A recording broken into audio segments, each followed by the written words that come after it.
That was not a joke, but I'm glad y'all laughed.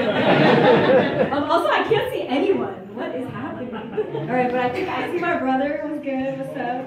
I see my husband wearing a shirt that says "My wife is running for Congress."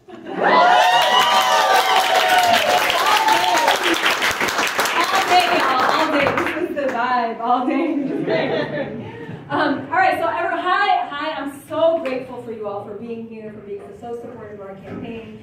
I'm so excited to hopefully try to make you laugh and also tell you a little bit about my story. So my name is Rana Abdelhamid, and I am a candidate for Congress in New York's 12th district. And you know, running for office has been really incredible. I've learned a lot over the past year. We launched the campaign last April, and it's been such a life-changing experience, you know? As you all can imagine, especially as a young woman of color, it's been the easiest experience of my life. You know, every single morning I wake up and I call my multi-millionaire friends, I have so many of them, and I ask them to donate to my campaign, and they do. They don't ask me any questions. They never ask me about my experience. I never have imposter syndrome when explaining my experience. And I just want to say that the US government, electoral politics is such a diverse space. I have never seen so many black and brown women in every single space I entered. It's truly like so touching. I highly recommend.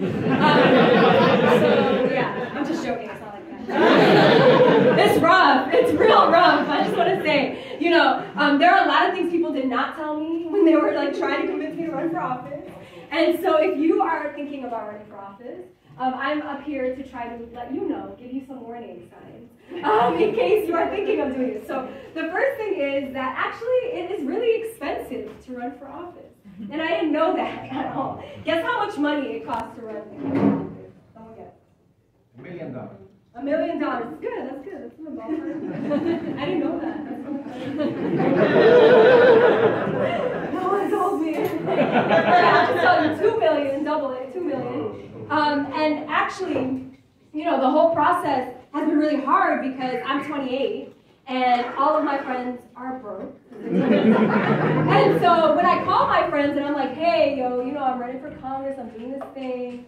Would you mind donating to my campaign? And they're like, yo, I was about to call you for some rent money. and literally I end the call with $100 less. And I'm like, oh my God, like being empathetic and running for Congress, it doesn't work, like it's not gonna work out. Yeah, it's been hard. So actually this is, you know, I know this is a comedy fundraiser, but I actually decided right now that we should not make this a comedy thing. We should just make it a fundraiser. And so we're just gonna make this mosque style, okay? I'm just gonna call out numbers, and if you want to donate, like everybody close the door, no one's allowed to leave. Sada's proud of me, she's like, yes. She's tired of call time. She's like, no, I'm not gonna call time anymore. I'm just joking. I know, I'm joking. I'm not gonna do that to you. You're too nice. No, but for real, it is hard. And, you know, we've committed to not taking corporate money. Hey.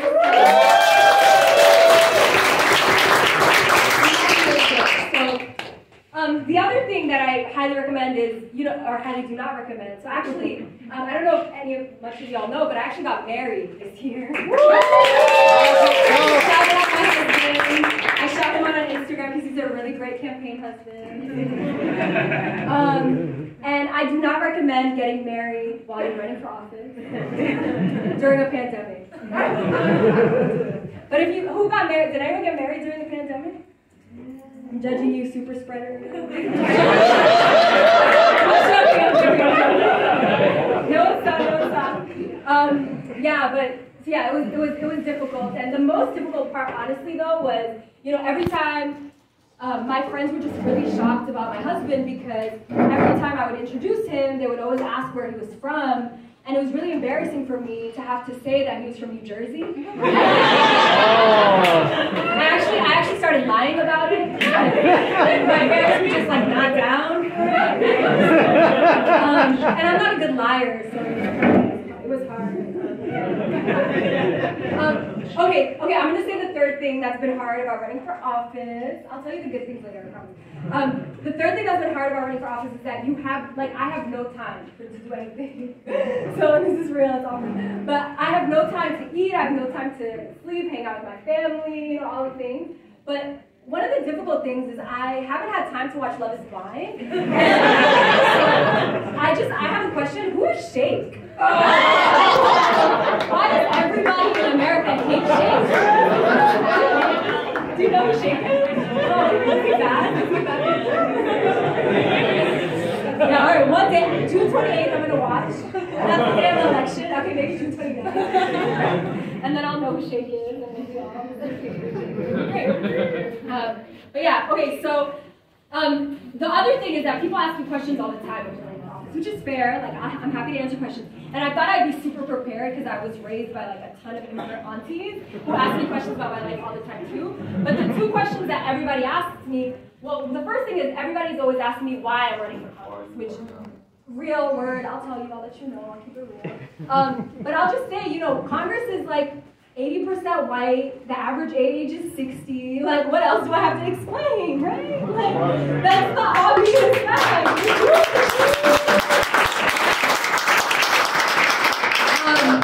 But you know, I, as many of you probably know, I'll tell you a little bit about my story, but I was born and raised in this district. I love New York City.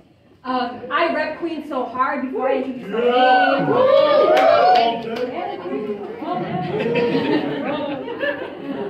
Before I introduce my name, I'm like, hi, I'm from Queens. Nice to meet you. And so I just love this city. And I grew up, born and raised in Queens, grew up in this district. My parents are both immigrants from Egypt.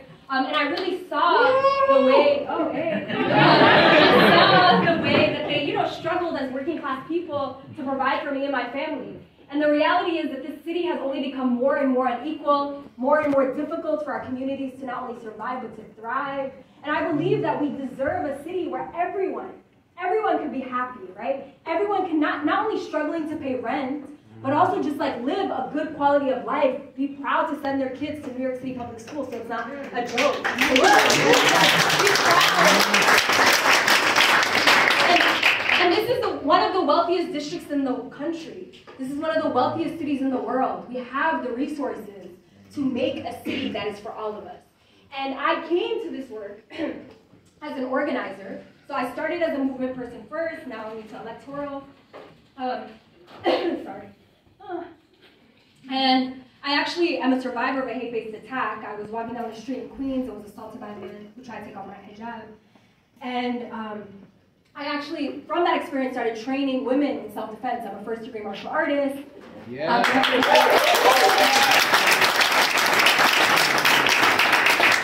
have a black belt in karate, so I can teach you. And I care deeply about making sure that this world is safe for all of us, and in the face of just the rising anti-Asian hate, the face of the rising not rising, I hate to use that word because, you know, this is just pervasive, historic, it's been ongoing, the reality that's facing LGBTQ community, the Jewish community, the Muslim community, black and brown folks. Like, it is a really harsh world that we exist in, and so much of our vision is creating and leading from a place of empathy and creating and leading with what is the world that we want to build for, being bold and being courageous and not coming at this from a scarcity mindset. And I came to this race in the middle of the pandemic, kind of like I came to love. And it was a really hard moment because I saw how my community, you know, and so many people in Queens, we didn't have the healthcare infrastructure. Our hospitals were completely overwhelmed. And it was in those moments where I had always been in movement space, and you know, I believe in movement, and I believe that we need kind of the structural change that will allow us to